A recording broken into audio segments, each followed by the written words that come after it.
dads, the one, the only. Let's bring him up because he's loving it back there from his penthouse high rise in downtown Chicago. And no, CM Punk is not invited. It's the one, the only. Chi-Town Smart Jesse. Jesse, what's going on, brother? How you feeling? Let's get you up. What's good, bruh?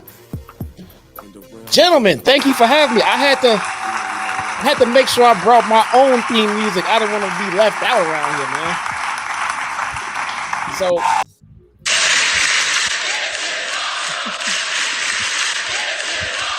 bro, I can't follow those introductions, man. Jesse, what's up, my brother? Happy to have you, brother. We had all the bells and whistles for you, man. We do things here. We knew you was coming on the show. We only going to bring you up if it's right. I can't follow all of those introductions, man. Bro, I ain't bringing nobody with me, man. I just got me, man. I appreciate y'all having me, man. Y'all making me feel at home already. Hey, man, we hope this is the first of many collaborations with the Flex Zone and the one and only Chi-Town Small. First of all, Jesse, how are you feeling, my brother? How are you? Happy belated Father's Day. I wanted to tell you on air. And how's the family? Congratulations to your daughter. I know your son's feeling better. How's everything, brother? Good, man. I appreciate that. It's been an up and down 2024, man. You got any other dads on here with me, man? There we go. Happy Father's Day. Appreciate you guys as well, man. Appreciate you know what I did? I went and saw Bad Boys yesterday. What was your thoughts on that? We can start there, brother, because we're hitting all topics. What you think? Man, I think it was the best one since the first one, man. I think it was the best one since the first. The second one was good. The third one, I feel like they made the fourth one to make up for the third one. I didn't really like the third one that much, man. I'm sorry. I'm all about storytelling, and Mike having like a Latino son that was a mass murderer. That was just out there for me, man. I didn't get that. I'm sorry. I didn't get that. And they used it here. And if you ain't seen the movie, spoiler alerts, I'm sorry. But they used it here. Good. It's been 2 weeks. They good. Yeah, you know, they piggybacked off Mike's son and everything else, but at that point they just got us used to that fact that his son was like, you know, a natural born killer out there. You know what I'm saying? So we had to swallow that pill and just deal. It felt like a lot of the time the movie felt like a Fast and Furious mixed with The Fugitive. You know what I'm saying? I thought Tommy Lee Jones was gonna pop out at some point, man. For real. But I liked it. What about y'all, man? Did y'all like it? I enjoyed Bad Boys 4, man. I thought it was a throw. I was really pumped when Reggie came on the screen, bro. I mean, I did not expect him to go, you know, to do that. Reggie is him, bro. Wow, god damn. He is that guy. But it was an awesome movie, man. It was a really awesome movie. I'm so glad that Will is back in the spotlight. I'm glad he's back to doing interviews and being himself, you know, before everything went down. So I thought that was cool to see as well. And Martin, of course, is always funny. So Martin is crazy, man. I saw the concerns about his health. What is going on with Martin Lawrence, man? Well, he said in the interview that he's doing well. So he said he's doing well. He said, I don't know why people saying that he's, you know, sick, but he said because we saw that video, man. That's why we saying he's sick. He come out to that balcony looking like he just jacked up on something.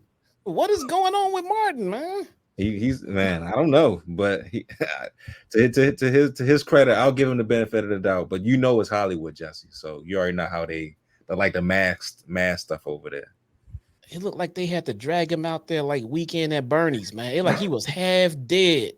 He just waving, and then he leave. But you know, it was a actual interview that I was really concerned was the Shannon Sharp interview that he did with him and Will was doing most of the talking. I didn't see that. He did a Shannon Sharp. Yeah, he did maybe a 15-minute interview with Shannon Sharp and Ocho Cinco, and he didn't look right at all in that interview. So if you go on YouTube, you can check it out. But check it out, man. Something ain't right. You know, when we hear rumors about stuff like that, you know, usually they come out later and say it was true. I remember I heard the rumors about Martin running around there naked with a gun in the street. Yeah, and he put a special out saying, "All right, yeah, okay, look, I was out there with a gun." I remember that. That was Run Tell That. Yeah. You're one of my favorite comedy specials, man. Shout out to Greg. Appreciate you, man. Yeah, and, Greg. Yes. Yo, shout out to Greg. Yep. And you know what? Thank you, man. I appreciate all y'all for looking at me on the big screen. You know, the modern day Mike Lowry. You know, I had to do my thing out there. Yeah, we have company, Dre. We have company. It don't matter, man. Y'all do you. Hey, Byron, play that soundbite again. Whose house? Don't. I got you. Don't. Look. It's Jesse's house tonight because we're in Jesse's high rise. I'm just a guest, man. Yo, Jesse, people who don't you're know, always welcome, good brother. I already said to him, man. I said we got a link, man. When I touch down in this city, it's all love, man. He knows for sure, man. For sure, absolutely, man. Hey, man, Jesse's a cold beverage connoisseur, so I'm sure he'll be able to keep up with you, Dre.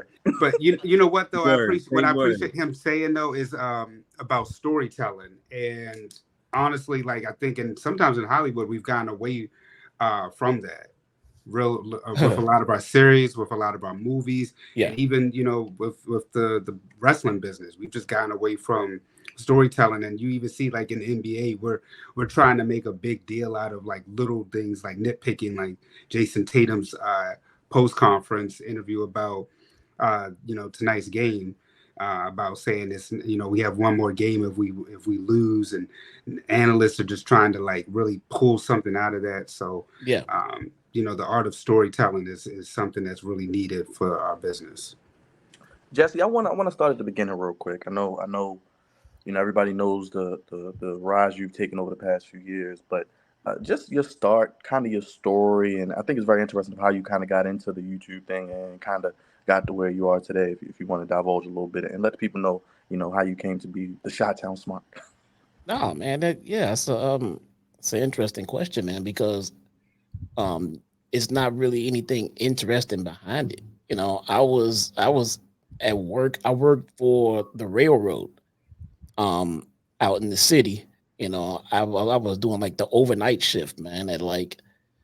I started at like 6p. It's supposed to be 6p to 2a, but for some reason, somehow, lucky me, it was always overtime, whether you wanted that shit or not.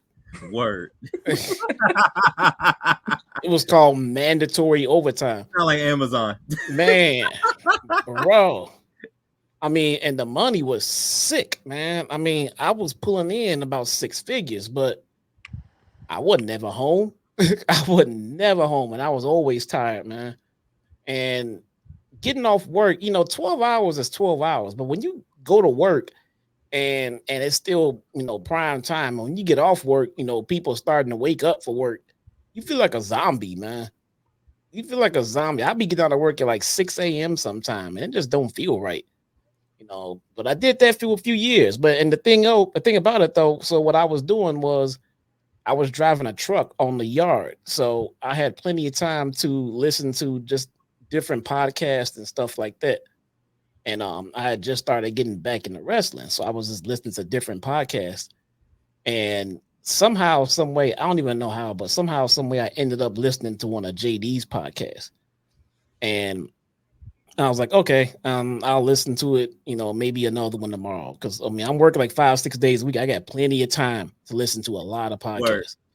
So I picked up on him, Steven Larson. I picked up on quite a few different podcasts, just listening to stuff. And then I stuck with listening to JD's, and I forget what it was. If I dig through the crates of my emails, I might be able to find. But he said something about something that just had me like, this motherfucker wrong. Let me tell this motherfucker how wrong he is. So I just started typing away, and he never said nothing back. And then like a week or two later, he said something else like, that's wrong too. And finally he got back to me, and it was like, well, what the fuck you mean it's wrong? So we started going back and forth on it and stuff like that, man. And it just kind of budded from there, man, to be honest with you. And we would just start, shooting the shit and as DMing and talking about wrestling and shit like that. And it just kind of, just one day, like after about a year or so, I forget how long it was, to be honest. I'm real bad with time and dates, but he said, hey, you want to come up on the show and talk about the stuff that we talking about with this particular show and everything like that. And like, yeah, man, yeah, let me get out there and say some shit, man. I got something to say. And it just from there, it just spiraled, dude. I started to realize because my first time doing that show, I had a shitty computer. I wouldn't even classify this shit as a computer. I had no equipment, no nothing. If you dig into the crates and find my first show with JD, I looked like some homeless dude with a screen and a mic, man. So eventually I just started getting pieces here and there, and then learning more about what to do when you live and everything like that. And it evolved, man. It evolved. And we just started talking about doing different projects, and then we got onto Dynamite and everything like that. And here we are, man. Man, I just want to say it is a pleasure, talking to you. I was the same way, man. Maybe about 2019 is probably when I found JD's channel. And I just stumbled across it. I wasn't really looking for like a wrestling podcast or anything. I was looking for this thing called Off the Script with The Rock. It was like a 1998 like clip of The Rock when he was talking to some dude about something. I was looking for that, and then I just typed in Off the Script, and all of a sudden I see this dude JD, and he's doing a review, and I just like, you know what? Let me just listen to this real quick. So I wasn't even paying it no mind, but like maybe after like 5 minutes, I was hooked. I was like, wait a minute, he's talking about some real stuff right here. So instantly I just started watching some more things about JD. And this is back when JD was raw, or he was really, really raw. So like, yeah. So like the podcast that really got me, not the podcast, but the actual show that really got me hooked is when he did the Hell in a Cell, and he was talking about I think it was Seth Rollins and rest in peace with Bray Wyatt. Well, I was going to ask you, was it the Bray Wyatt one? And he went crazy on that. I was like, yeah, like this is the guy I need to listen to, because everything he's saying right now is on point, and like there's no other podcast that gave me that at wrestling wise. So I've been following since 2019, and then I think when y'all started Dynamite, I started checking y'all out because y'all been heavy on Dynamite. Y'all keep it real on Dynamite. I'm an AEW mark. I try to keep up with them as much as possible. We do watch alongs every Wednesday, Jesse, so it's a struggle sometimes. It is a struggle, trying to keep up with that. But yeah, I've been rocking with y'all for like the last 5 years, honestly. Oh, I appreciate that, man. Well, since we on the topic of AEW, let me jump into an AEW question and ask about the AEW World Champion right now, Swerve Strickland. Do you feel like he's getting the like CM Punk, Kofi Kingston type of treatment as World Champion, or do you feel like they just haven't found the right storyline for him yet? Man, so I got a whole story on Swerve Strickland, man, and I'm not gonna publicly get into it, but I did put it behind my members only wall on my channel, because I only did that because I do trust my Taco Crew members, to go in, listen to the story that I got to tell, and keep the juicy parts out of the public eye. And so far so good. I mean, it's one of those things that, look, if I really, really, really didn't want it out, I wouldn't have said it. You know what I'm saying? But as it stands right now, it's still locked behind that wall, and I kind of want to keep it that way. But because the conversation that me and Swerve had was not an interview. It was one-on-one. It was a one-on-one discussion, man to man, about some situations that happened and some disagreements that we had about our takes and stuff like that. But I will say this. I do think that they need to treat Swerve not a little bit, but a lot better than the way he's being treated right now. But from my experience from talking with Swerve, he's not gonna blame creative for his mishaps on this run. He's gonna blame everybody else, and probably starting with the fans.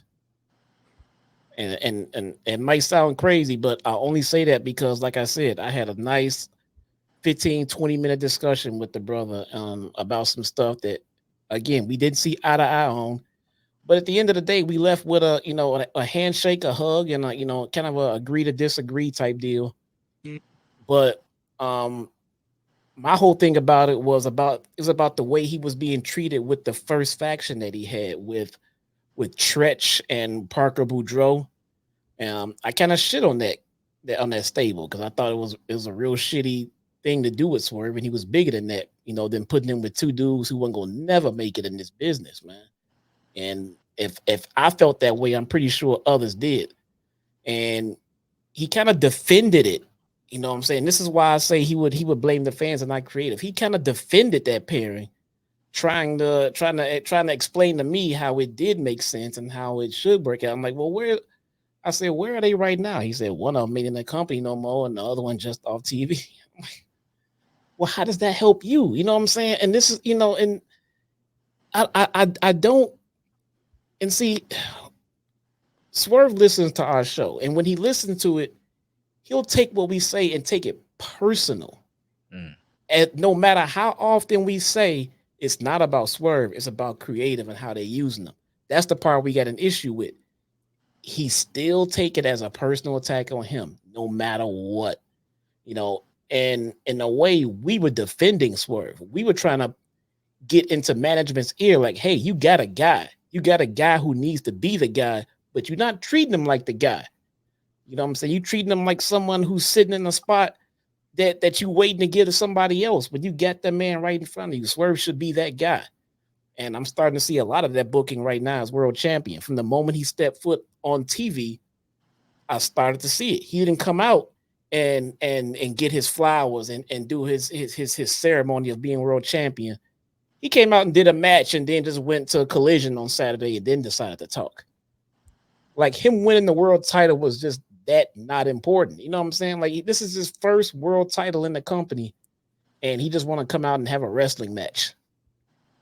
That's not how you would treat someone you're trying to make a big deal out of. You know what I'm saying? It's just my whole feeling about any wrestler, man. I don't think a wrestler is I'm gonna say this. I don't think a Roman Reigns can be any bigger or better than a Swerve Strickland.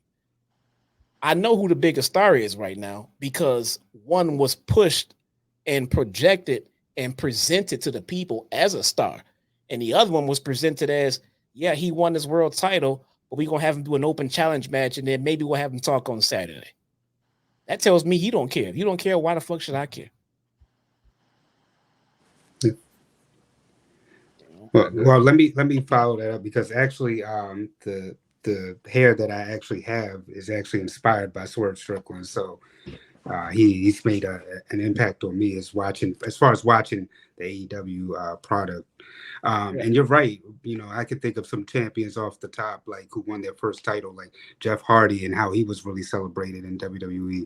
Eddie Guerrero with his first championship. So you make some really good points when you talk about Swerve and his current treatment, and hopefully they will treat him better within the weeks and months to come, or as however long they project him to be world champion. Hopefully it's a little bit longer than what we thinking. So we're hoping on this podcast. Is he making it past all in? What Byron, we said we've been hoping until the end of the year. Yeah, we don't think it's making it past all in. I mean, you guys have said it too. I mean, not to say like we breaking news or anything, Jesse. yeah. My question is this, Jesse. With creative, like, what has happened to AEW, man? Like, it started off like extremely hot. Like, at one point it was like on fire, and then Tony just decides to make bad decision after bad decision after bad decision. Like, what is going on in your point of view? Cody and Brandy left. If you go back and look at the creative in AEW and how interesting it was and how much it took a plummet, and what was the turning point, you'll go back and see that the women's division started off white hot. Brandy left, and it hasn't been the same. I'm not trying to put Brandy over as Booker of the Year or nothing like that, man. But the thing is, when you have someone, we have a female in management to advocate for the women, someone with weight to their voice, things seem to be going a little bit smoother. Same for Cody. Cody was also involved in creative. They have never publicly came out and said exactly what it was that their disagreement was about, as far as Tony and Cody. But the statement that Tony put out leads me to believe that it was definitely all about creative, because at the end of that statement, he seemed to go out of his way to make the point of he was head CEO, president, head of creative, and everything else. Tony Khan, he like signed the bottom of that letter just like that. So that tells me that, because there was an interesting part with Cody and his direction in the company where the fans were starting to turn on him, because that white meat baby face thing just wasn't working no more, and the smart fans were starting to turn on him. And logic tells us that he needs to turn heel. And he also put that stigma on him where he didn't win the title, then he would never challenge for the title again. And there was kind of no way booking yourself out of that logically. You can book your way out of anything, but it wouldn't have made any damn sense though. When Cody left and when Brandy left, the creative in the company slowly took a huge downfall. And I seriously believe that that's what it was. I feel like, it's all speculation on my part, but I feel like Tony took complete control of creative at that point. And then he started to get overwhelmed, and then he started bringing in help. And at that point, it was already spiraling out of control. Yikes. Yeah, I definitely, but we can see that now today more than ever. But I think like probably the last straw was CM Punk leaving as well. Because when they started Collision around this time last year, I felt a little bit, I was like, this can work. The first 3 to 4 weeks, I was like, this is a pretty good show. And then we had the incident with him and the Bucks, and then it was like, oh boy, then he got hurt again. And then after that, it's just been completely downhill from here. Yeah. But yeah, it's a struggle for me to watch AEW because one, it's not as interesting as it was a couple years back, and two, it's just like they just put match after match after match on without any real story to what's going on. And a lot of the talent around there is getting hurt. A lot of the top tier talent, like your MJFs, has been out, and what's her name? Edge. Well, Adam Cole. Edge now as well. His shirt, Adam Cole, he's still out. Yep, Adam Cole is out. A lot of guys and girls have been gone. Yep. So Jamie Hayter's still out. Britt Baker's still out. Yep, Britt Baker. Yep, that's Britt Baker. Yep, she's still out. So it's been a struggle, man. It's been a real struggle. I hope Tony gets it together because I believe that contract is coming up for TNT to renew. So if he don't get his numbers right, then I don't know. I don't know, man. But I think he's learning and dealing with the growing pains of being a promoter and an owner of a company. And if you look at the company when it first started, and then look at the product to what we have right now, anyone can see that it's night and day. But you got to make changes. You got to adjust. That's how you learn. It's a learning curve. How do you feel about the summer with AEW? I know you're going to be going to New York for Forbidden Door. We got All In coming up. They just really penciled in Blood and Guts kind of out of nowhere this past week. It's a make or break summer. I think you've even mentioned that as well yourself for the company and even the women's division with Mercedes coming in. And, like you said, she got a celebration, but Swerve couldn't even get something. You know what I mean? Yeah, I think they learned from how they botched that issue with Swerve, and just see that at that point it was a no-win. Because if you botch it, if you do the same thing with Mercedes, it's look, they didn't learn from the last time. They did it again. But now they fixed it. Like, see, she gets the right one, but not Swerve. So at that point, it was already messed up. So there was no fixing that. I think this needs to be a big summer for AEW. It really, really needs to be. I think it can be. It's just a matter of who's going to be healthy, when they're going to be healthy, and most importantly, what are you going to do with them when they come back? I'm already starting to see issues starting to form as things start to develop this summer, like MJF coming back a lot sooner than anybody expected. Great to have Max back. Need Max on TV more than anything else that they got in this company right now. But between MJF returning as a babyface, between Will Ospreay being out there as the top babyface, where does Swerve land on that totem pole of baby faces versus where he should be? You know what I'm saying? So that's not a good look for Swerve right there alone. I mean, that's why I've been an advocate. I think Swerve needs to turn heel and turn heel fast. There's no real top heels. The biggest heel in the company right now is who? Christian Cage. You know, and that's about it. I mean, and don't get me wrong, he's killing it, man. Mm-hmm. He is killing the game right now. I think this is the best work of his career right now. What he's doing in AEW, but he should not be your absolute top heel. We need more heels at the top of the card. And with Will Ospreay and MJF back, there's no need for a baby's face Swerve Strickland at all. At all. I think him and Nana need to turn heel right away. Well, let me chime in real quick about the Mercedes Moné. What are your thoughts about her right now as she's become champion, her being in AEW right now, and what do you think? What do you project for her moving forward? You know, I want to enjoy what's going on with Mercedes because I've always been a fan of her work. It does not feel like that this gimmick is making the splash that she probably anticipated. You know, and that's the best way I can put it rather than saying, you know, it's flopping. I mean, I don't think it's not a flop. I don't think it's hitting the way that she expected it to hit.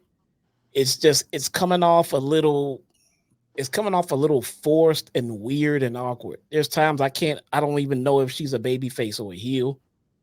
And that's not good. It's okay to be a tweener. It's okay to be a baby face or a heel or a tweener, but we shouldn't be sitting there trying to figure it out like we don't know. You know what I'm saying? And it's just the way that the feuds have come about. She came about with this feud with Willow, and she was mad at Willow because the last time they fought, she got injured. Well, if you watch that match, you would know that injury had nothing to do with Willow. Nothing to do with Willow. It wasn't like Willow did a spot and messed it up and Mercedes got hurt or anything like that. She fell off the damn rope, man. It had nothing to do with Willow. So then if you want to bring this feud in and try to tell me that they got beef going back to that match, maybe that's working for the casuals who maybe you didn't see that match, but I saw the match. So I don't know how you're going to sit there and blame Willow for that. You know, the music is obnoxious. The same fucking dance that she's doing is obnoxious. And Uncle Raj loves the dance. That is fucking obnoxious. What was the dance, Jesse? What was she doing? Oh man. I'm sitting every time she comes. Just get to it. My favorite girl is Toni Storm. though. I love Toni Storm. I mean, oh my gosh, yes, the work that she's doing, the pose, the black and white. That's their best story. That's their best story right now. Toni is killing the game, man. I think Toni is doing the best character work in AEW right now. And when that gimmick started, I was not feeling it. I'm like, what is this? What is this bullshit? And that's the best example I've seen in a while of pick a gimmick, stick to it, make adjustments, and make it work. You know, because when it first started, it wasn't working for me. She kind of laid into it. She's been living the gimmick ever since. She's made some tweaks, some adjustments. She started incorporating her move sets into the gimmick, and it's all working right now. She's hitting on all fucking. I don't want to see her lose that title to anybody right now. And we got a Jamie Hayter and Britt Baker coming back soon, man. So that's only going to strengthen the division. I'm hoping they tweak Mercedes' gimmick a little bit. My first tweak would be to take that damn CEO chant out of her fucking music. That is so cringe, man. So cringe. You want people to chant CEO, that's one thing, but it just feels like you're piping it into the arena at that point, you know? And it just don't work. The music is fine, but the chant gotta go. Come up with some better creative. You know, I forget the lady's name that they hired, but they supposedly just hired someone from the WWE backstage camp that's supposed to be helping with the creative for the women. Not seeing it yet. Not seeing it yet. The best thing they got going on right now is Tony Storm. I'm interested to see where this Chris Statlander thing go. I like that they pushing Willow because I've been high on Willow from the dark days. I thought she was really, really, really good, man. But outside of that, I'm waiting for more. What is going on with Deonna Purrazzo? She came in with a lot of fanfare. Now she just kind of fell to the wayside as well. Jennifer Pepperman, that's the name, Jesse. That's her. Man, I mean, I know we've talked about Swerve, but I just think about not Dean Ambrose, but what is his name now? Moxley. John Moxley. We were saying how he gets better treatment than Swerve, man. He's your world champion. We're just like, just the insanity about what they're doing right now with AEW. Do you see, like you mentioned earlier about Cody leaving AEW, and how it's kind of like hurt the company? Do you see other people transitioning from AEW as these changes have been going on to back to like WWE or another promotion? There's gonna be if I think that going from AEW to WWE or vice versa is a big case of the grass being greener on the other side. And and that's for anybody. Everybody knows that Ricochet is gone. Everybody knows that Ricochet left. Everyone's anticipating Ricochet showing up in AEW. And from what I can tell, from what I can see, that might be the best choice for him. How long has he been in WWE? And he has never, ever, ever, ever broken through that glass ceiling. Now, it's not to say he's going to break through it in AEW, but what AEW does offer is a variety of different feuds, matches, and different things for Ricochet to do. And that includes getting back in the ring with Will Ospreay, which is definitely what he wants. You know what I'm saying? So it depends. Cody, I think Cody going back to the E was the best thing for Cody. I don't think Cody would have gotten this babyface gimmick that he's doing right now. I don't think he would have gotten that to get over in AEW. The fans are just too smarky. The fans are assholes. We are assholes here in AEW, and we know when we get tired of a babyface, and then we'll start treating him like an asshole. And Cody was not going to be the one to turn. He wants to be that super John Cena babyface type guy. I don't think Cody's ever going to turn for the rest of his run in pro wrestling. And logic and creative in AEW kind of dictated that he should turn, and he should have turned in AEW, but he didn't want to. So I could see Cody faring much better in WWE than he did in AEW. But if not for AEW, Cody would not have been that valuable to WWE, and he wouldn't have gotten to the heights that he was at when he switched over back to WWE. So, I mean, I've always said numerous times, this business needs AEW, and everybody in this business needs to be thanking AEW. Even if you never worked there before, everybody in WWE is making more money because of the pure existence of AEW. Well, you spoke about WWE, Jesse. You kind of fell out for a little while with WWE, but Vince was pushed out. Paul Levesque, who I know you were a big black and gold guy, like myself, he took over. We know what he's capable of, the resurgence. I mean, it's the Renaissance or the Paul Levesque era. We had Clash of the Castle this past weekend. We've just seen the Uncle Howdy has finally arrived after 6 months.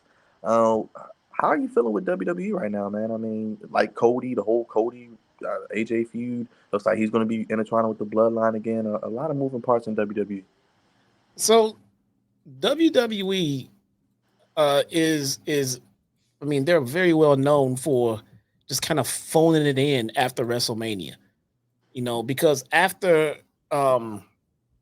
after the Royal Rumble or during the Royal Rumble build, from the Royal Rumble build through WrestleMania, they going hard in the paint, man.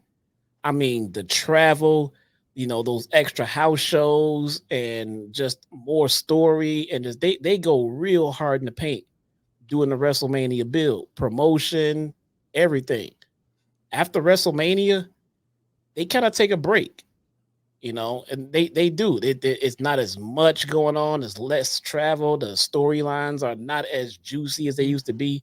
It's been that way for years. They pump it up, get to WrestleMania, they take a break. They come out of their break right before SummerSlam. So for me, everything going on in WWE right now is kind of par for the course. You know what I'm saying? It feel like that's what we've been getting. Now, I've never fallen out of love with WWE. I didn't watch WWE for a while just because I just didn't personally have time to. I was trying to cover TNA and AEW. And personally, I didn't have time to watch every WWE show. I didn't have time to watch every Raw and every SmackDown. And for me, I'm the kind of person that if I can't get all the way in it, I'm not getting in it at all. Because I don't want to be watching on Monday and then I can't get around to watching, the next week or two. Then I come back in. I'm like, who is this shit? Why is this happening? Who is this? And I got to go back and watch and look. It's too much because I'm still trying to cover 2 other brands. So when I stopped covering TNA, Scott D'Amore left. The product took a complete plunge, and I'm just sort of fuck it. I'm gonna go back to WWE. And just from what I've been keeping tabs on, from what I've seen on Twitter or seen from what JD's review, I was quickly able to pick it back up and go.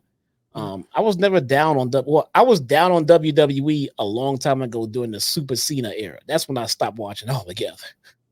The Super Cena that's it. That's it. It was literally, I'm done. That's it, man. I stopped watching for a few years, but I was never down on them. I just didn't have time to watch it, and now I put it back on my schedule. Took TNA off, and it's all right. I mean, it's got some good points here and there, but it is in a lull. I mean, and but I expect that, so I don't want to be like it sucks, man. It's not as good as it was during WrestleMania, and I expect that. They go on the European tour and they do all this stuff, and they spent the last couple of pay-per-views out of the country. It's not that big. SummerSlam will pick back up. It'll start to get interesting through Survivor Series, and then once we get back to January, WrestleMania season back over again. It's a revolving door. It's always been like that with WWE. All right. Well, you mentioned John Cena. I want to get into I do want to ask you about Super Cena, but first let me ask you, John Cena, for the longest time, they said that he should have turned heel during the Super Cena era, and he never turned heel. Roman Reigns, we had begged for him to turn heel for years. He finally did, and you see it just rejuvenized his career, and now he's loved.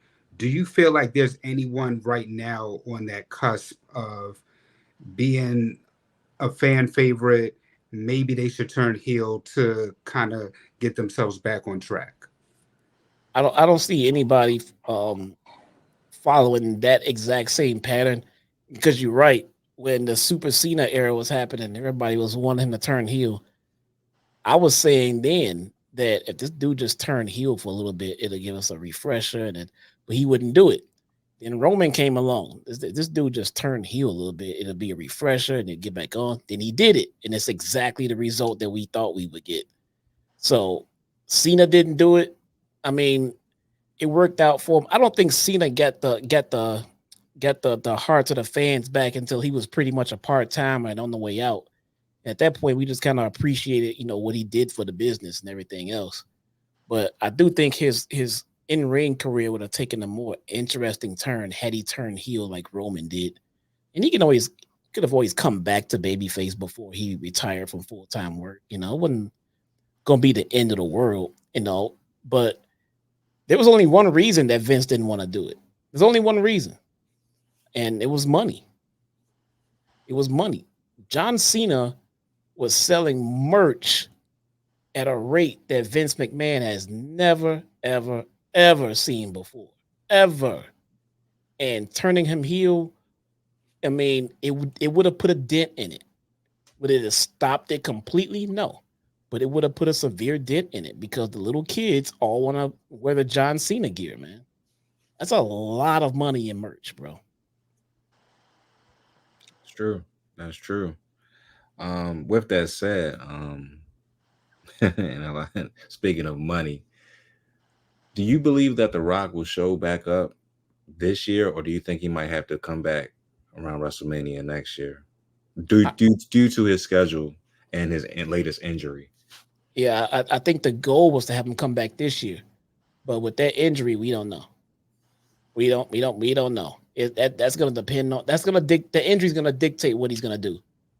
You know, and I'm surprised they didn't blame this on wrestling. So I'm glad that they distinguished that injury happened on the movie set, because if it would have happened in wrestling, The Rock would have been away from a wrestling ring forever, for life. Never would have come back.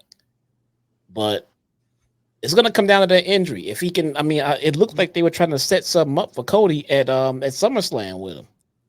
You know, but whatever the case, it looked like they're setting something up for Cody and Rock. So maybe we won't get it at SummerSlam. Well, I'm pretty sure we won't get it at SummerSlam. But maybe they're trying to do it for the Rumble, maybe. You know, or next year's WrestleMania. I mean, who's gonna be the main event for next year's WrestleMania?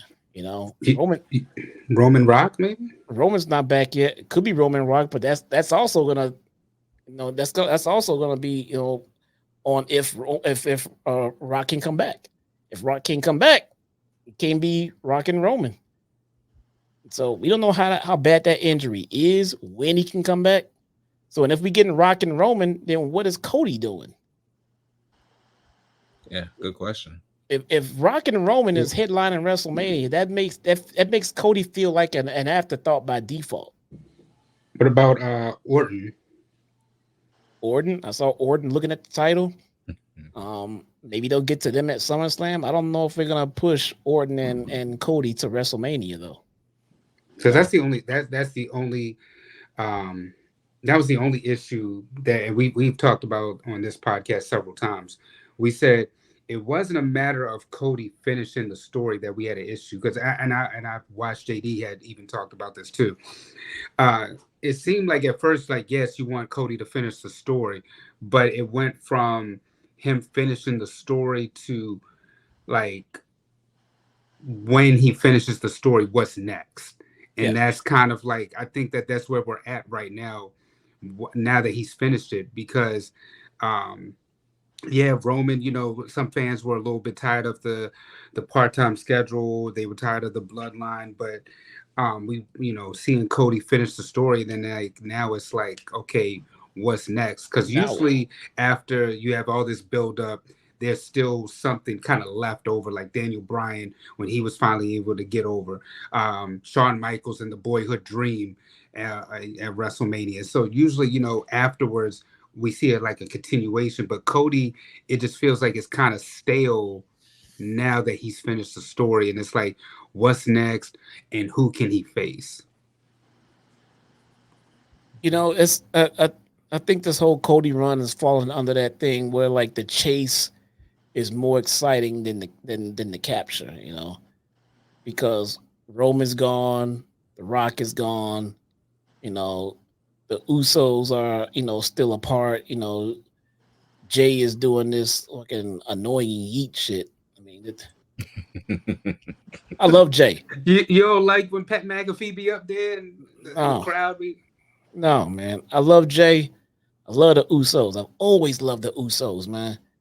But that yeet shit is just so annoying and repetitive, kind of like the what chants.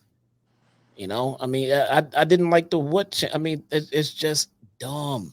So many sheep are out there just repeating that yeet shit to nauseam, man. I'm just so done with it.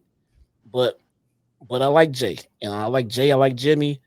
But everything from that bloodline feud has all dissipated and moved out, and all we got now is Solo, you know, and the Gorillas of Destiny out there with them, and it's just not clicking no more because you need Roman, and they're not even, you know, really dealing with Cody that much. I know they just mixed it up with Cody the other day, but it's not interesting no more. I mean, it's just it. Let me put it like it's not as interesting as it used to be. You know, or as it could be. As a that too. You know, but do you feel like when Roman and Rock get back, that's when it will start picking back up again? I feel like we just need Roman back. I agree. I feel like we just need Roman back. When we get Roman back and he start rebuilding the bloodline in his image, I think the whole bloodline civil war is going to be what's going to carry us into next year's WrestleMania. And the crowd is waiting for it. You know, the fans waiting for it at home. Everybody waiting for Roman to come back. You know, it feel like Roman going to come back through a portal like Slim Shady did in Houdini and look around and be like, what the fuck is this shit? What is happening here? You know, I feel like when I feel like Jey Uso is gonna go away at some point. I feel like when Jey Uso finally goes away at some point, I think the return of Roman gonna be imminent. I think he gonna return with the Usos back together, and they gonna deal with the bloodline themselves.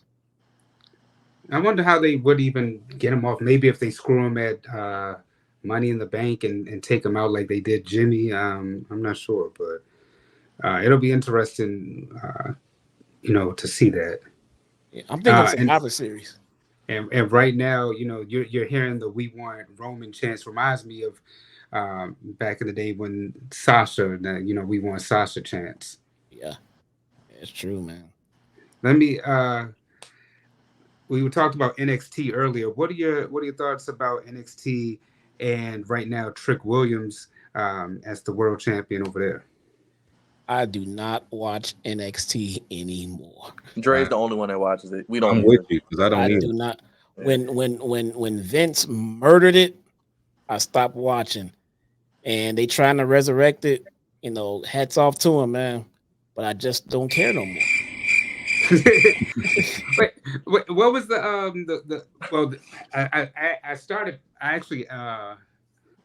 picked it up when who's the girl that did the splits?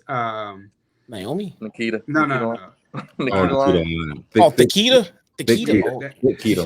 The commercials that kind of got me a little interested in it, and now it's a few people. It's a few people in there like Lash Legend, Jada Parker, and Trick Williams kind of keep me into it. But I'll admit I fast forward through most of it.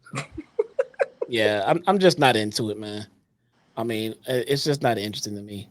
I like looking at Nikita, but I'm not watching the show. Man, just you got to check out that Jada Parker, man. Oh yeah, I saw that one too. Saw that one too. I'll just watch the images. Jesse, you ain't missed nothing because they had Sexy Red on the past couple weeks. Oh my god, the worst ever. Yes. You're right. They did have Sexy Red on there. I forgot about that for a second. You forgot, huh? For a second, I did. But hey, look, man, it brought people to watch NXT, man. No, not enough. They couldn't get Megan. They couldn't get me Megan. Cardi B. Hey, I'll take Cardi B. You know what? I honestly, I thought Jade Cargill was going to go to NXT for a bit, and then they just put her on SmackDown with Bianca Belair. So yeah, we see how that turned out. You see her flop dollar moment. What the hell was that on Saturday, Jesse? What was she doing, man? What was all that extra? Like she was trying to do too much, man. Look, I ain't trying to bash the because she trying, but she just not ready. She's just not ready, and WWE is ready to get a return on investment for her because they brought her in, at pretty high praise, a high value, and the longer they keep her in NXT, the lesser they're getting their money back. So they want to put her out there to have a track, have a draw. They put out there with Bianca. They put out there with a worker, somebody who know what they're doing, and they was kind of hoping that she would piggyback off of that and kind of learn through osmosis. And it just ain't the case, man. She need more time to bake, man. She ain't done yet. So you think that's why they took the belts off them? That I don't know. Because to me, if you ask me, WWE is the kind of company that would just double down and keep on going with the superhero women. I get so tired of them calling these motherfuckers superhero. I don't know what to do. I get so tired of that. What makes them superheroes? Nothing. I mean, come on, man. One can wrestle and one can't. Why are they superheroes? Because they wear capes. Because they're both super strong. That's the only thing I could take away from. That's what people keep telling me. Oh, they got muscles. Motherfucker, they pro wrestlers. Supposed to have muscles. They supposed to. I don't get it. They WWE is known for getting these monikers and just ramming them down your throat. Seth freaking Rollins. These women are superheroes. Who was it that? I remember Goldberg a few years ago. I thought, I thought it was going to end with Vince. I thought it was going to end with Vince left. It just continues to keep going. Nope. Who was the woman? Who was the one that just came from NXT? They kept calling her a pit bull. Oh, she's a pit bull. Look at her. Ivy now, I think. Ivy. Yeah. Oh, she's a pit bull. Like, all right, she's a pit bull. She's not even 30 on TV, seconds later. She's still she's such a pit bull. Look at her. Look at her. She's not even on TV no more. I mean, she's right. Would she get caught by the dog catcher? What happened, man? Maybe she was in the back with when the Wyatt attacked tonight. Maybe she was in the back with all the people getting laid out with that. She's a pit bull. Well, Jesse, I know we appreciate your time, but you kind of touched on something I do want to kind of end with, because you are a hip hop aficionado as well. You are a guy who knows about hip hop, especially being from the Chicago area. I want to get your thoughts on the Drake and Kendrick situation, and you mentioned about Eminem. You're a big Eminem guy. We love Eminem here. About him dropping his last album. How you feel about the state of hip hop? Because I feel like it was in a little bit of a lull as well, kind of like wrestling was, but I think the Drake Kendrick beef kind of added a little spark to it, and we're getting some real lyricists back in the game. Got Eminem and things like that. I did want to get your take on that. I kind of feel like hip hop is kind of like in the same state as the kind of like almost like pro wrestling and the NBA for that matter. Because if you love the business and you love the product, and I'm talking about all three of these right now, then you're just going to love it. But there's no real superstars anymore. There's no real superstars anymore. Remember when the NBA finals, when you had LeBron, and Steph, and you had Kobe, you had Mike, you had Shaq, and it goes back when you had Barkley with the Suns out there with you had superstars out there. Right now, it's just a game. I mean, and that's what it's supposed to be at its core, man. But I mean, I can watch any dudes play basketball. I mean, and that's just what I'm doing. I'm watching 10 dudes on this court play high level basketball. But I don't see no Rodmans out there. I don't see no LeBrons. I don't see nobody. I don't even see Patrick Ewing's out there right now, man.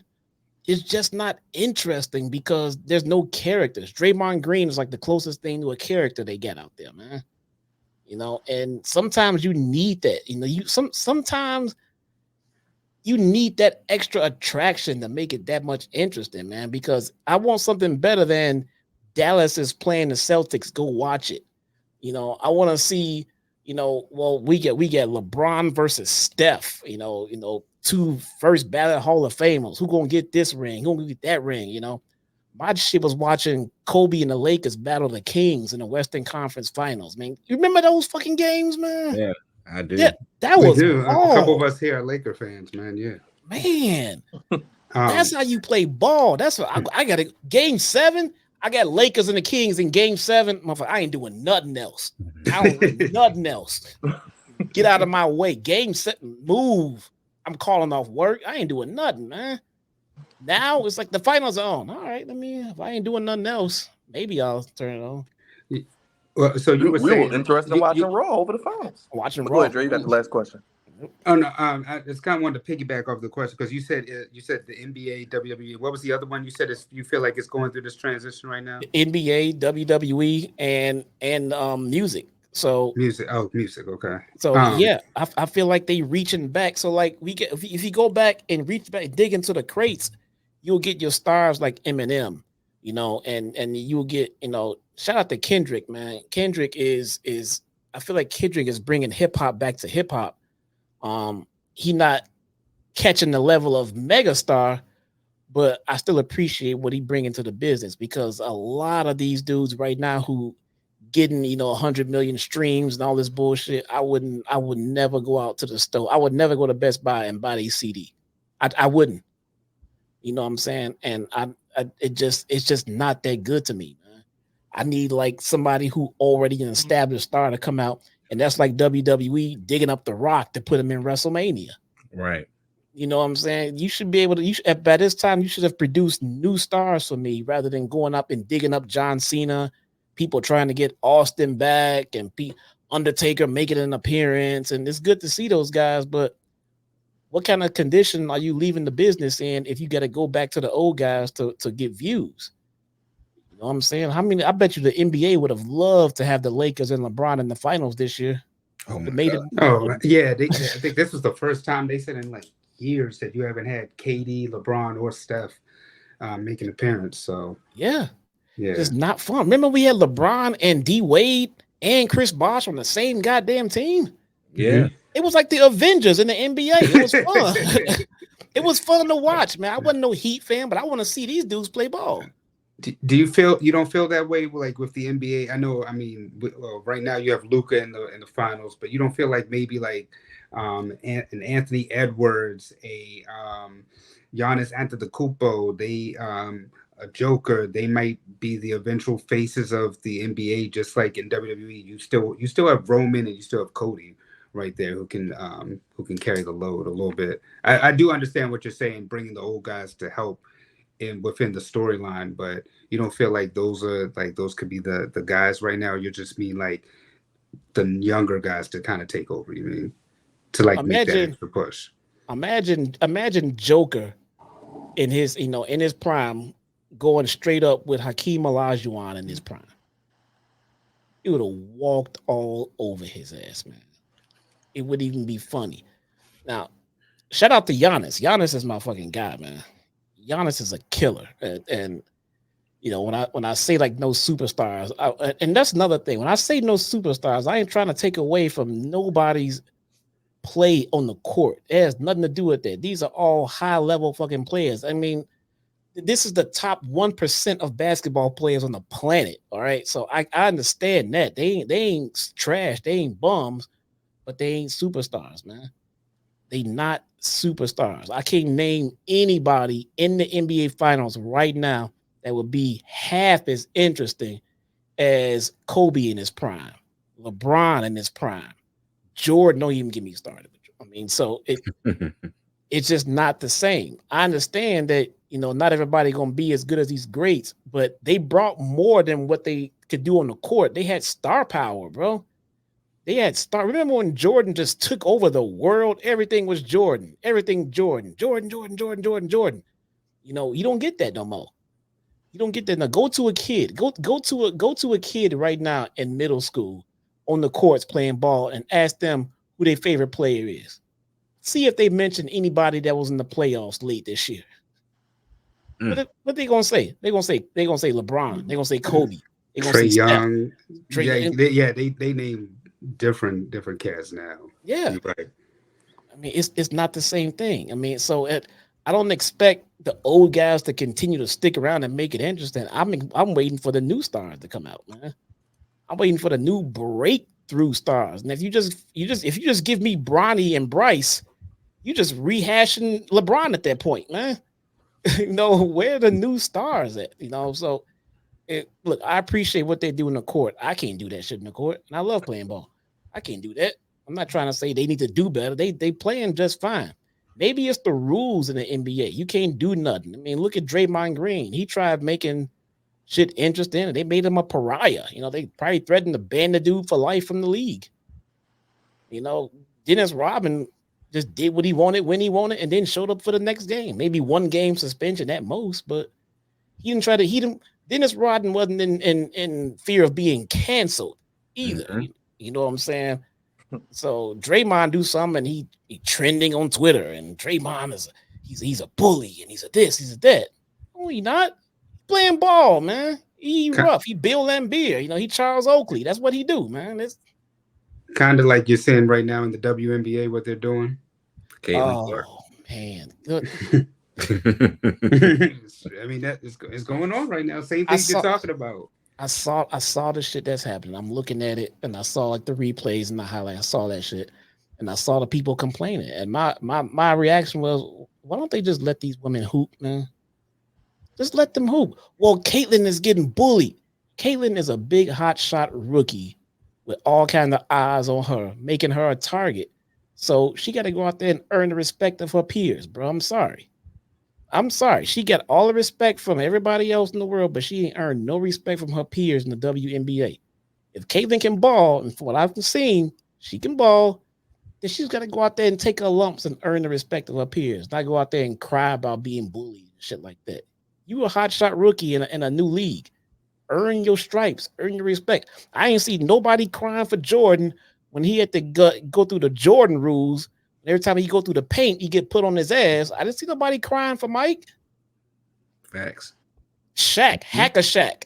Ain't nobody crying for Shaq. He got to go out there and hoop. Let these women hoop, man. If Angel Reese want to bully Caitlyn, then let her. And if Caitlyn's teammates are too dumb or too scared to go out there and stick up for their superstar, then they the ones losing, man. So I tell you right now, you go out there and pull that shit on Mike, and Scotty and Horace and everybody else might just come whoop your ass. You got to protect your star, man. That's up to let them hoop. Let them figure out how to govern themselves on the court, man. Stop crying for Caitlyn. Man, I just got one more question. Just one more question, because we didn't talk about this. Okay. And I know you're a big Vikings fan, so I gotta ask this. What do you think about getting your boy Justin Jefferson that nice massive deal? What is your thoughts on that? My man is the highest paid non-quarterback in the NFL, man. Love to see it. And bringing in another JJ, we got J Quads, man. Mm-hmm. I'm loving it. You know, I was a Vikings fan during the Culpepper and Moss days, man. Oh, I remember those days, man. I remember those days. Get your roll on. Get your roll, man. You know, man. Get your roll on, man. But you couldn't tell me nothing back then, and it feel like, I don't want to get ahead of myself, man, but it feel like they got a second coming of another high-powered offensive team coming along here, man. But I don't want to put the cart in front of the horse, because Ryan Leaf exists. You know what I'm saying? So, are you calling your quarterback Ryan Leaf? I'm saying any hotshot quarterback coming out of college to the NFL is a potential Ryan Leaf. You don't know. So we just can't assume that everybody gonna make that transition from college to the NFL, man. I mean, it's not that easy, But if all goes according to what we looking at, I think we got a nice little combo going on here. I'm seeing Peyton Manning and Marvin Harrison type shit going on in my vision. But again, we could be sitting here 5 years later talking like, I can't believe I thought this motherfucker was gonna be like Peyton Manning. God, damn. That sounded stupid, So we don't know. But Justin Jefferson is a special talent, man. And that's not just me being a Vikings fan. I would say it and tell you that he is a special fucking talent. When you get paid that much money, that means an organization got a lot of faith in you. And they also dumped a lot of resources in you to make sure they're going to get a return investment. They hire private investigators. And they do everything else to see if there's anything in your background that might make them regret spending that kind of money on you. And they shelled it out for them. The Vikings got this brand new state-of-the-art fucking high-tech badass dome stadium. They got this hotshot rookie quarterback. They got the highest paid position player in the league, not being a quarterback. The Vikings are ready to work, man. And they mean it. So I don't know if JJ going to start this year, but even if he don't, man, the future look bright for the Vikings, man. So I can't wait. Hey, man, can't wait to. I already know. Then I'm gonna see you at SummerSlam in a few years, and the way you just sold that Viking stadium, man, bro, I want to go. I was at the Dome before they tore it down, and it was an experience. I had to go there at least once to get the feeling. I ain't never been around a bunch of Vikings fans like that. I'm a Chicago native, man. So when I go to Soldier Field to go see the Vikings, I'm wearing my purple, like watching my back. Now I feel like the Warriors trying to get home. I mean, It ain't fun. But when you go out there with a bunch of other like-minded fans, like, oh, it's okay to cheer here. Hold on. Okay, all right. But I want to go to that new dome, man. That dude looks sick. It looks sick, man. Well, Jesse, like I said, I'll see you in a few years at WrestleMania, man. Yeah, I'm there. I'm sorry, SummerSlam. Hey, so how does it feel finally unloading the most overrated, expensive quarterback probably in history? Ooh, your boy KK or KC. It's KKC. KKC. He wasn't getting paid that much, was he? Oh yes, he was. It's just the fact that he got that many guarantees. I can remember for somebody who ain't really proved nothing. Yeah, he did. But I will say this though. I think he over delivered for 1 year.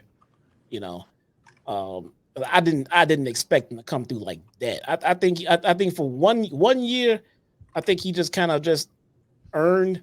But I think that second year he over delivered. So the fact that he was being let go, I mean, I get it. Especially if he had a high ass contract, I get it. That wasn't the guy. That wasn't the guy that's going to get us into the future. You know, he was just kind of the now. You know, I kind of wish they were able to keep him for 1 year if they're going to bring in JJ and have him sit for a year. Oh yeah, I get that's true. You know, so to be honest with you, I would have loved to have kept him for 1 more year. Because if JJ gonna sit, I just kind of feel like we already washing this season up, you know. But we'll see. Stranger things have happened, man. Stranger things have happened. Your former quarterback, they said he's earned $281 million total over his career. Okay. Yeah. His agent is amazing. Yeah. Well, JJ making almost that in about 4 years, so right, the way they're paying these guys. Quarterbacks get paid though, man. You got to remember that. Quarterbacks get paid. You know, again, Jefferson is making more money than a lot of quarterbacks in the league, so that's huge. So if Kurt was getting paid that much, I get it. Would I have paid that for him? Probably not. No. You know, but put it like this: if I'd have saw him do what he did and then had the decision to pay him, I probably would have.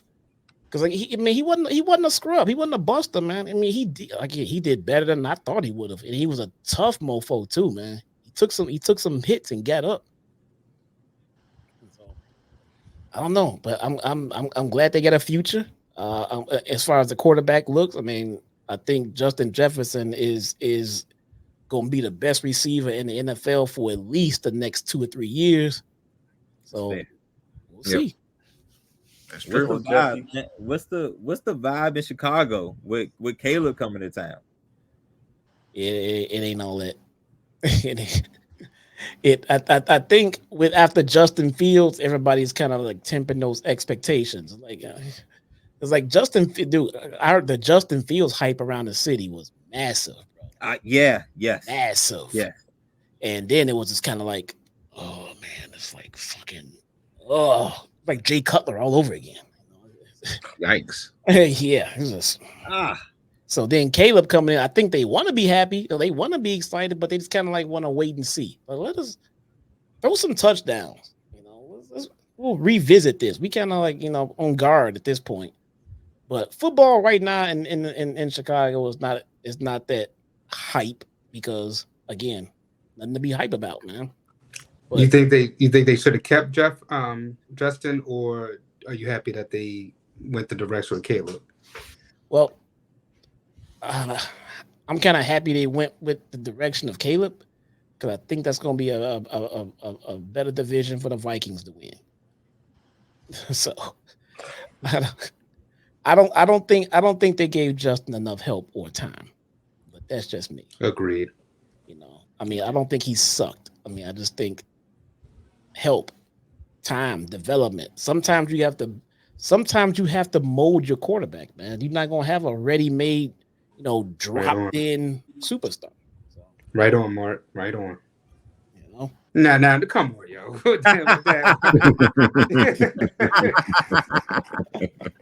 Big shout out to Mark. Yo, wow. I agree with you with that one, bro. But not seen a quarterback being on Chicago like this. Yeah, man. Yeah, I mean, Chicago has a history of they're not a running gun team. Chicago has never been a high offense team. They believe in a solid running game and an even better defense. That is just what they do. That they develop linebackers. If they took the time to develop Justin Fields the way that they would a middle linebacker, then Fields would be a Pro Bowler every year.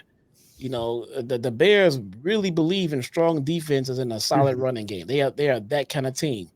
They're not the Rams, they're not the Vikings. They don't want to go to the air unless they have to. So the ground and pound has been working for them. I mean, they kind of, they're in that stratosphere, the Ravens, Steelers of define working for them. Yeah, define working for them. in totality, as an organization as a whole. Fair enough.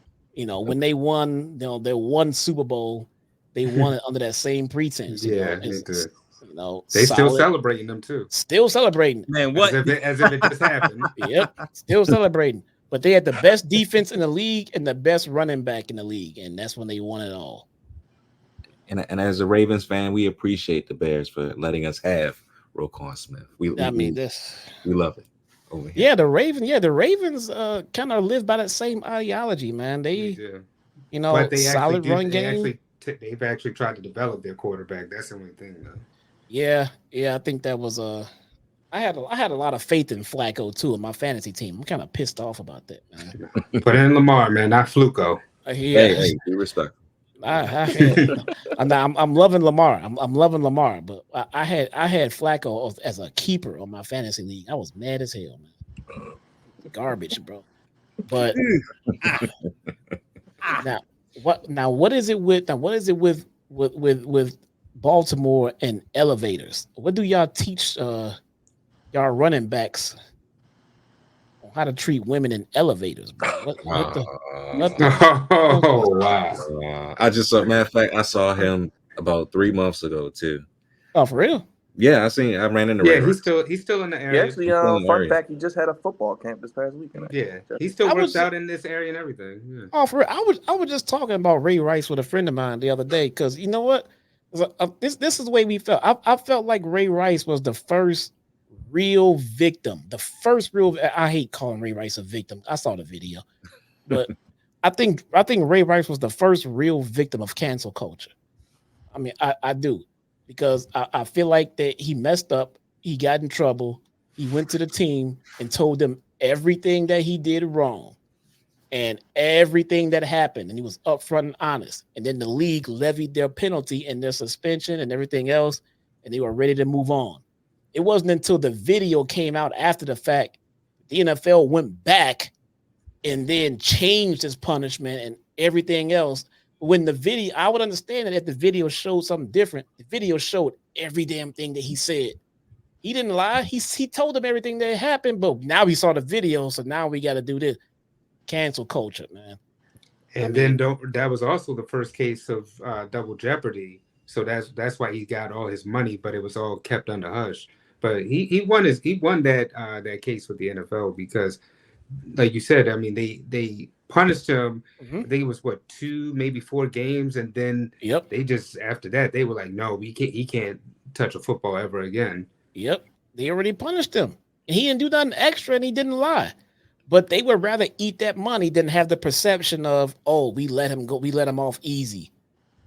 Cancel culture. They didn't want the perception from the public as to what they did, and when it wasn't enough. And I hate calling Ray a victim, man, because again, I saw that video. I go say he's a victim, but I will say this: ever since that incident happened to him, and I've met him back in matter of fact, Dre, and Byron. I think we all met him in 2018, right after Lamar's first game. It was about that as a starter. He was the nicest him guy. and his wife. Yep, we met him and his wife. Yep, he's the nicest guy. He pretty much repented from that situation. Yeah, and I thought he like you said, I thought he got a raw deal, and I thought he deserved another chance in the league. But He got a raw deal. Nobody want to be messing. Nobody want to fuck with him no more after seeing that video, man. I mean, I mean, look, it looked like Diddy learned something from Ray Rice that day. I'm just saying. He backs up the camera. Not Homer Simpson. He just did fucking elevators, man. What is it with elevators and these motherfuckers? Oh my god! I don't get it, man. Stop him! I'm saying. It looked like Diddy was trying out to be a punter, man. What was he doing to this damn woman, bro? Did he not see the camera right there in the hallway? He didn't care. He was sauced up, man. He was too drunk and too goofy, and he was on his Diddiness. He went down to the counter and said, "Well, y'all video. I need to take that. Take that." Literally. Oh man.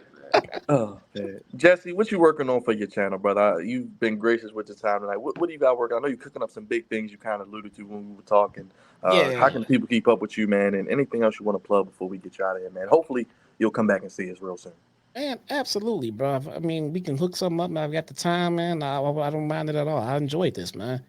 Find me on Twitter at ShottownSmart. Find me on IG at The Real ShottownSmart. You can find me on JD from NY's channel on Wednesdays and doing AEW pay-per-views. I do get a nice little big collab coming up on my channel. I can't reveal all of it just yet because we're still trying to lock down a date. I thought we had a date set up, and then my daughter's graduation party popped up on me, so I got to move it again. But I appreciate y'all, man, having me. And this is fun, man. Family first. I dig the vibe. I appreciate it, man.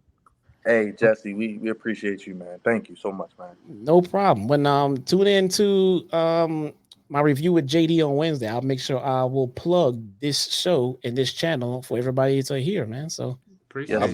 We'll clip the interview and we'll put it as a separate video, so it'll be on the channel as well. All the interview, all the questions. So I'll do that tomorrow. It'll be out. I'll let you know. I'll definitely hit you up though. We'll talk. Appreciate you, brother. And let me know when you come to the city, man. We'll definitely gotta go and knock a few back, man. Oh yeah, definitely. I'm gonna we'll stay in touch, brother. Yes, sir. We might have to make that a group trip, Jesse. But one more time, give it up for the one, the only, Shottown Smart. Jesse, appreciate you, brother. Yes, sir. Thank you, Jesse. We'll see you on Wednesday, and we'll put that interview out, and I'll be talking to you real soon. Thanks again. Mark said they didn't cancel Solange. Oh, that was different. That was. Becky had the good hair. All right, that's different. And she was defending Beyonce. Oh yeah. There's never anything wrong with that. You mess with the beehive, bro. Y'all do y'all thing, man. Y'all doing big shit over here. I'm liking it, man. Hey, man, thank you so much, Jesse. Appreciate you and all the Taco crew members who show love, Jesse. We'll be doing this again real soon, hopefully before the summer's over. But we'll be talking, brother. Thank you again, man. Thank you. For sure, man. Y'all take it easy. Thank you, Jesse. All right. Thank you, Jesse. Appreciate you, man. Talk to you Wednesday. Big shout out one more time to Jesse, everybody. Man, big up to the Shottown Smart. Happy to have him on, man. I figured it would be a lit interview, one of our best. And once again, man,